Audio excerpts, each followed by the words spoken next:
입니다. 그러니까 대통령 주변에 있는 윤핵관에게 둘러싸여서 그 대통령께서 제대로 된 판단을 못하고 있다. 그러면서 그 사람들이 간신배라 아니 그게 아니라 제 말씀은 그렇게 그런 대통령실에 아니 그게 아니라 대통령실에서 그런 것을 내놓은 것은 사실 아닙니까?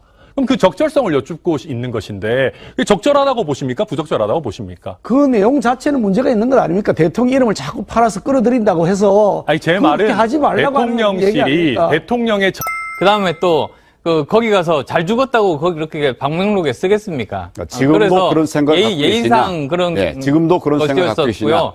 전 지금 전혀 그런 생각 갖고 있지 않다고 확실하게 말씀드립니다. 드린 것이고요. 남진 선생님 제가 좋아하지요. 또 김연경 선수 아주 훌륭한 선수 아닙니까?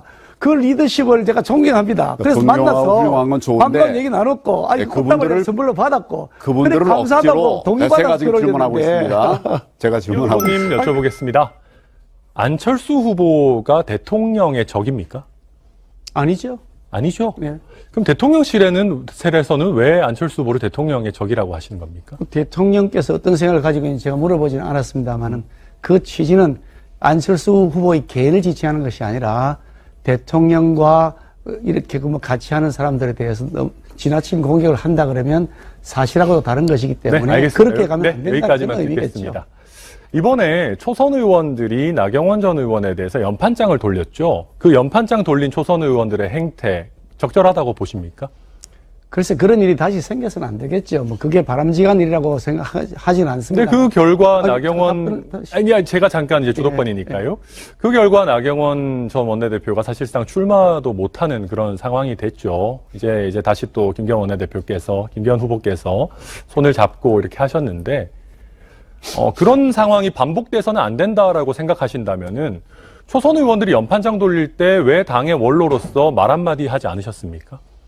그 사안 자체를 놓고 보면 그 나름대로 이유가 있습니다. 그 초선 의원들이 아무 이유가 없어서 그랬겠습니까? 대통령의 뜻을 마음대로 곡해 하면서 그래서 내부의 여러 가지 분란들을 일으킨 점에 대해서 누가 그랬다는 거죠? 나경원 전 의원이 나경원 전 대표가 대통령이 그 해임을 한 것, 해촉을 한 것 관련해 가지고 거기에 대해서 뜻을 다르게 해석을 했다는 거죠. 그러니까 대통령실에서는 해석을 그렇게 다르게 하지 말라는 입장을 밝혔던 것이고 그렇게 되니 내부에 분란이 생긴다는 차원에서 일어났던 것이기 때문에 그 전제 부분이 그런 게 있습니다만 어쨌든 그런 일이 계속 반복되면 안 되겠죠. 당에서. 그렇기 때문에 제가 연대와 포용과 알겠습니다. 한 몸으로 가겠다 그러죠. 아마 지금 후보께서는 윤심 내지는 대통령실의 지지가 본인에게 있다고 생각하시죠?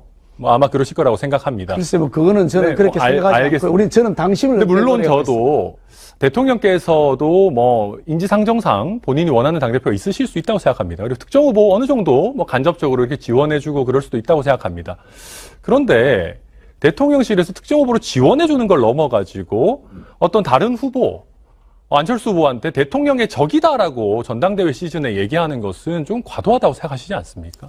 그걸 다 거두절미하고 잘라가지고요. 과정에 관 얘기나 이유를 전혀 설명하지 않고 결론만 말씀드리면 그러면 왜곡 현상이 일어나는 겁니다.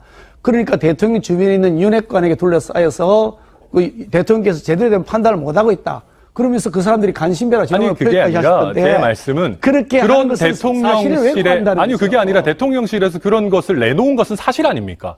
그럼 그 적절성을 여쭙고 있는 것인데 적절하다고 보십니까? 부적절하다고 보십니까? 그 내용 자체는 문제가 있는 것 아닙니까? 대통령 이름을 자꾸 팔아서 끌어들인다고 해서 제 말은 하지 말라고 대통령실이 대통령의 적이다라는 딱지를 어떤 후보에게 붙이는 게 적절하냐를 여쭙고 있는 겁니다. 대통령과 관련돼 있는 사실을 전혀 다르게 계속 얘기를 하면서 그걸 자신의 전당대회 선거운동을 많이 활용한다면 그에 대해서 아니라고 지적을 하고 경고를 하는 것도 얼마든지 있을 수가 있는 거죠. 그걸 빌미를 준 후보의 잘못이다 이런 취지신 거겠죠. 네, 알겠고요.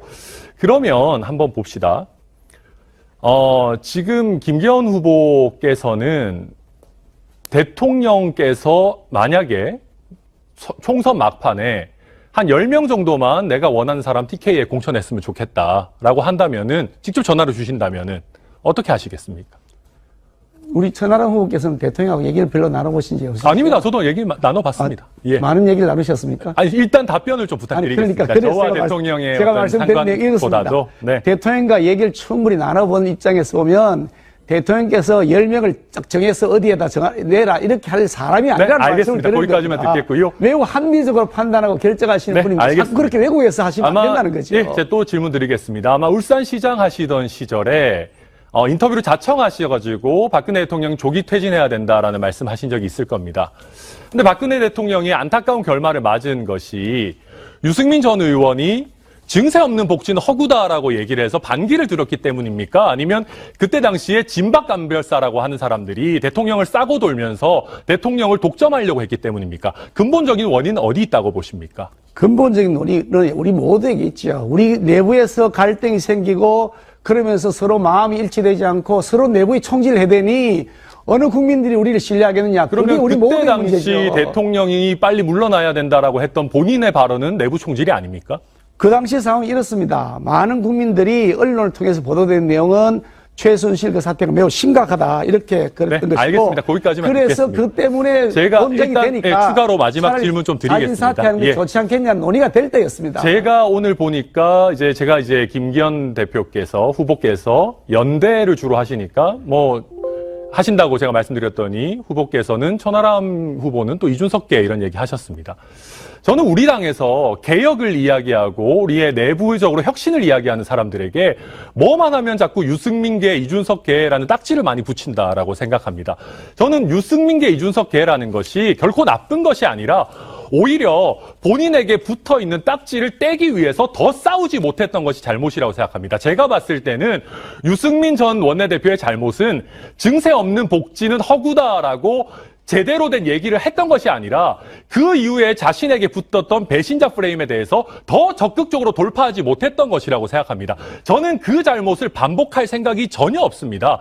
저는 만약에 후보님께서 저에게 이준석계다, 유승민계다라고 딱지를 붙이신다면은 오히려 그게 무엇이 잘못이냐. 우리 당의 개혁을 얘기하고 올바른 방향을 얘기하는 것이 뭐가 잘못이냐. 오히려 지금 대통령을 싸고 들면서 과거에 진박감별사 노릇을 하려고 하는 그런 어떤 간신배들이 더 잘못된 것이지. 간신배들이 오히려 제대로 방향성을 얘기하는 사람에게 내부 총질이라고 하고 배신자라고 하고 딱지 붙이는 것. 저는 더 이상 우리 당에서는 그런 일들이 벌어지지 않도록 하겠습니다.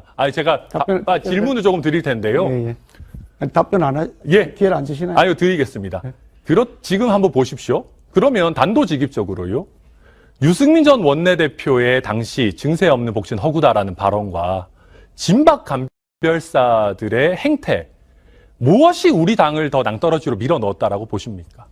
저는 진박 감별사의 그런 행태에 대해서 매우 못마땅해 하는 사람입니다. 네. 그런데 왜 윤핵관들이랑 손을 잡으십니까? 윤핵관이 나쁜 사람들입니까? 아니, 나쁘다는 게 아니라 똑같은 진윤감별사를 하고 있지 않습니까? 아니, 지금 도대체 뭘 얘기하세요? 아니, 초선 연판장도 지금. 공천이 진행되지 않는데. 7분 시간이 지났고요. 견제해서 하시나요? 다른 기회는 많이 두 못 드려 번째, 죄송합니다. 잠시만요. 자기 얘기를 다 하시고. 전하람 후보께서는 그야말로 정의를 독점하고 있다는 생각이 듭니다. 나는 항상 옳고 상대는 항상 틀리다는 전제하에서 내가 하는 것은 무슨 짓을 해도 좋다. 그러니까 나를 반대하는 사람은 다 잘라도 되고 나에게 저쪽에서 찬성하는 사람들은 전부 다 그 나쁜 사람들이다. 이렇게 얘기하면 그게 과연 올바른 길인가. 정의 독점이라는 사고방식을 한번 다시 한번 돌아보셨으면 좋겠고요. 우리 안철수 후보께 여쭤보겠습니다. 지금 말씀드리는 걸 또 이제 과거 얘기라고 생각하실 텐데 우리가 미래로 나아가기 위해서는 우리가 정말 깨끗한 손을 가지고 있어야 된다고 제가 생각하기 때문에 말씀을 드리는 겁니다. 통역당 간첩 사건의 주범 신영복을 시대의 위대한 지식인, 주의를 맑게 만드는 분 이렇게 칭송을 하셨습니다. 뿐만 아니라 문재인, 이재명, 또 심상정과 함께 사드 배치를 결사 반대하셨습니다. 안 후보는 자신이 과연 보수 정당의 당대표 자격이 있다고 생각하시는지 의문이 아닐 수가 없습니다. 단일화를 해서 정권 교체에 기여한 것은 정말 고마운 일입니다. 그리고 그런데도 중요한 건 단단한 보수의 가치를 가지고 당을 이끌어 가야 한다는 것입니다. 백신 얘기도 하셨습니다만 백신도 의무 접종해야 한다고 말씀을 하셨습니다. 우리나라는 자유민주주의 국가입니다. 헌법에 개인의 자유가 명시되어 있습니다. 개인의 신체의 자유를 억압하는 그런 발상은 반헌법적이라고 생각합니다. 개인의 선택에 맡겨야 합니다. 안철수 후보께서 당대표가 된다면 우리나라가 사회주의로 가는 거 아니냐 이런 걱정들을 많이 합니다. 말만 그럴듯하지 또다시 당을 무너뜨릴 것입니다. 이 부분에 관해서 우리 안 후보께서 좀 설명을 해 주시기를 바랍니다. 예, 우선 신영복에 대해서는 아까 설명을 드렸는데 아마도 다른 일을 하셨나 봅니다. 못 들으셨나 봅니다. 사실 제가 거기에 갔었던 것은 야당 시절이었었고요. 그 다음에 또 거기 가서 잘 죽었다고 거기 그렇게 방명록에 쓰겠습니까? 지금도 그래서 그런 생각을 갖고 예의상 계시냐? 그런 예, 지금도 그런 생각 갖고 계시냐? 지금 전혀 그런 생각 갖고 있지 않다고 확실하게 말씀드립니다. 그렇기 때문에 윤석열 대통령과 후보 단일화 한 거 아니겠습니까? 그 다음에 사드에 대해서 이제 말씀을 드리면은, 사드에 대해서, 지난번에 박근혜 대통령과 오바마가 한미 정상회담을 통해서 사드 배치를 합의를 했습니다.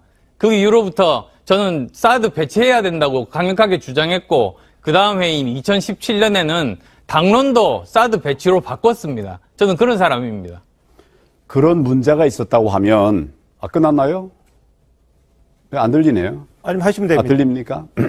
그렇다면 그걸 깨끗하게 정리를 해야 됩니다. 정리가 되지 않은 채 이렇게 넘어가게 되면 우리 당의 보수 정당의 대표가 될 수 있느냐 이런 부분 계속 문제가 제기가 될 수밖에 없습니다. 그리고 신영복에 대해 잘 몰랐다든지 또 뒤늦게 이렇게 했다든지 이런 말씀 하시는데 일반인이라면 그런 것들이 용납이 될 수가 있겠죠. 그건 배우서 되면 알면 되는 것이죠. 그렇지만 우리 보수 정통 정당입니다. 여기에 대표가 되려고 하면 절대 그래서는 안 된다고 저는 생각을 합니다. 말 한마디로 당을 무너뜨리고 또 나라를 무너뜨릴 수도 있기 때문입니다. 윤석열 정부를 공경에 빠뜨리게 될 수도 있습니다. 안철수 후보는 개인적으로는 훌륭한 분이라고 제가 거듭 말씀을 드렸습니다. 그렇지만 정통보수정당의 당대표가 될 준비는 아직 안 됐다라고 저는 생각을 합니다. 보수의 가치를 체화할 시간이 필요하다고 생각합니다. 그리고 지적된 이런 부분들에 대해서는 하나하나 좀 검증을 거치는 것도 필요하다. 이런 말씀을 드립니다. 이에 대해서 의견이 계시면 말씀하시죠. 저 지금 황 대표님께서 제가 설명할 수 있는 기회를 주셔서 정말 진심으로 감사하게 생각합니다. 그런 부분들에 대해서는 다 이미 설명드렸고 이미 인터넷을 통해서 다 검색해 보시면은 다 진실을 아실 수 있는 그런 내용들이십니다. 예, 절반이 지났고 이제 우리 김기현 후보께 여쭤보겠습니다. 여러분들이 그런 얘기를 합니다만은 김기현 후보는 기대기 전문 후보다 이런 얘기를 합니다.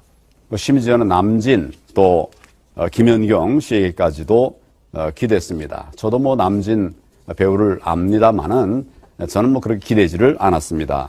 이런 부분에 대해서는 앞으로 어떤 생각으로 일을 하실런지에 관해서 우리 당 대표이기 때문에 걱정하고 또 우려하는 분들이 많이 계셔서 그 의견을 좀 듣고 싶습니다.